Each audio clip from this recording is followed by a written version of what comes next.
नमस्कार, मैं राकेश जोशी न्यूज़ 31 उत्तराखंड के साथ हम इस वक्त मौजूद है जिला उधम सिंह नगर के उकरौली गांव पर, जहां पर देख सकते हैं प्रदेश के मुख्यमंत्री पुष्कर सिंह धामी का जिला है, क्योंकि खटीमा में पुष्कर सिंह धामी का आवास है। लेकिन उन्हीं के जिले में एक ऐसा गांव है जहां लोग आज भी अपनी जान जोखिम में डालकर ये विशाल नदी पार करते हैं। मैं कहूँगा अपने कैमरामैन से कि दिखाए किस तरह से जो यहाँ सिडकुल में जो लोग कार्य करते हैं, किस तरह से रोज़ सुबह और शाम अपनी जान जोखिम में डालकर इसी तरह से ये नदी पार करते हैं। और आपको बता दें, कई साल पहले यहाँ के लोगों ने इस पुल के निर्माण के लिए तमाम शासन प्रशासन तक अपनी आवाज़ पहुँचाने का प्रयास किया है। लेकिन वर्तमान में स्थिति आप देख सकते हैं, ज़मीनी हकीकत क्या है, जहाँ एक तरफ सरकार कहती है मंदिर माला मिशन के तहत हर गाँव को जोड़ा जाएगा नदियों द्वारा, लेकिन आप देख सकते हैं वर्तमान में किस तरह से यह लोग अपनी जान जोखिम में डालकर यहाँ से नदी पार कर रहे हैं। आपको बता दें, ये उकरौली गाँव है, यहाँ के जो सितारगंज से लगभग 15 से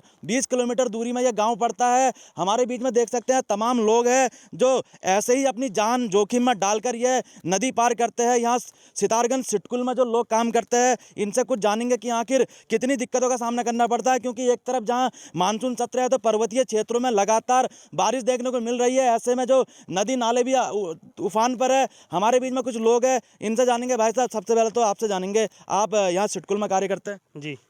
कितनी दिक्कतों का सामना करना पड़ता है? ये रोज़ सुबह और शाम आपको नदी पार करनी पड़ती है? डेली सुबह शाम ऐसे ही पार होना पड़ता है नदी से।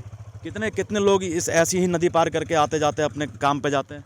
डेली का हज़ारों लोग पार होते हैं। हज़ारों लोग कहीं ना कहीं जान के अभी जो है अपनी जोखिम में डालकर ये नदी पार करनी पानी कम है ना, इससे बहुत ज़्यादा पानी होता है, जिसमें कई बार बाइकें बह गई, कई बार आदमी बह जाता है। देख सकते हैं यहाँ किस तरह से लोग अपनी जान जोखिम में डालकर चलते हैं। हमारे बीच में और भी कुछ लोग हैं जो सिडकुल में एक सिक्योरिटी गार्ड के रूप में काम करते हैं। इनसे जानेंगे कि आखिर कितनी दिक्कतों का सामना करना पड़ता है, क्योंकि सुबह की बात करें, शाम की बात करें, तो ऐसे ही लोग अपनी जान जोखिम में डालकर ये नदी पार करते हैं। आपसे जानेंगे, जिस तरीके से लगातार यहाँ मानसून सत्र चल रहा है और नदी का जो जलस्तर उफान पर है, ऐसे ही आप लोगों को जान जोखिम में डाल आना जाना पड़ता है? आना जाना पड़ता है सर जी, हमेशा यही रास्ता है हमारा। और सितारगंज से 80 किलोमीटर हमें घूम के यहाँ आना पड़ता है, इसलिए हम सीधे के चक्कर में यहाँ से पार होते हैं।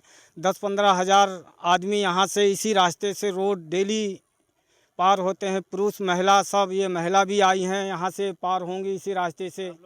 तो इसलिए कि यहाँ पे बहुत हमें दिक्कत है। एक अगर प्रशासन से यही कहूँगा कि एक अगर यहाँ पे पुल बन जाता तो हम लोगों के लिए दिक्कत ये दूरी हो जाती। कहीं ना कहीं देख सकते हैं शासन प्रशासन से यहाँ के क्षेत्रवासियों की लगातार मांग रही है। यहाँ महिलाएं देख सकती है किस तरह से यहाँ जो सिडकुल में कार्य करते हैं वो भी अपनी जान जोखिम में डालकर किस तरह से यहाँ से नदी पार करेंगे। और यहाँ से कुछ लोग उस तरफ से आए हैं नदी पार करके, क्योंकि शाम की ड्यूटी इन लोगों को जाना पड़ता है। यहाँ सिडकुल है, सिडकुल में तमाम लोग यहाँ पर कार्य करते हैं। इनसे जानेंगे कि आखिर कहाँ से आए और कितनी दिक्कत। भाई साहब, सबसे पहले तो आपसे जानेंगे, आप कहाँ सिडकुल में काम करते हैं? जी सर।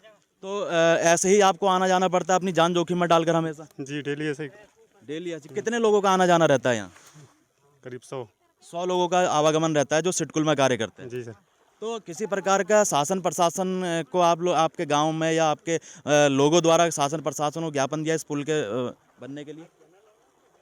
जी फिलहाल देख सकते हैं, मैं कहूँगा अपने कैमरामैन से दिखाए, यहाँ महिलाओं की बात करें तो महिलाएं भी अपनी जान जोखिम में डालकर इस तरह से विशालकाय जो नदी है, हालांकि इस समय नदी का जलस्तर जरूर कम है, लेकिन वर्तमान में स्थिति देख सकते हैं लोगों की कमर से ऊपर तक पानी है। और ऐसे ही देख सकते हैं एक दूसरे का हाथ पकड़कर अपनी जान जोखिम में डालकर यह लोग नदी पार करते हैं। और ये आज का ही नहीं है, पिछले कई सालों से इसी तरह से जो यहाँ के 30 गाँव को जोड़ने वाला ये यहाँ से पुल का निर्माण अगर यहाँ किया जाए तो 30 गाँवों को जोड़ा जाएगा। और जिस तरह से यहाँ के क्षेत्रवासियों की लगातार मांग रही है कि इस पुल का निर्माण किया जाए, ताकि जो इस तरह से लोग अपनी जान जोखिम में डालकर जा रहे हैं उनको कहीं ना कहीं बचाया जा सके। राकेश जोशी, न्यूज़ 31 उत्तराखंड के साथ, सितारगंज। हर खबर में होगी हमारी नजर। खबरों से जुड़ने के लिए हमारे चैनल को सब्सक्राइब करें और बेल आइकन दबाना ना भूलें।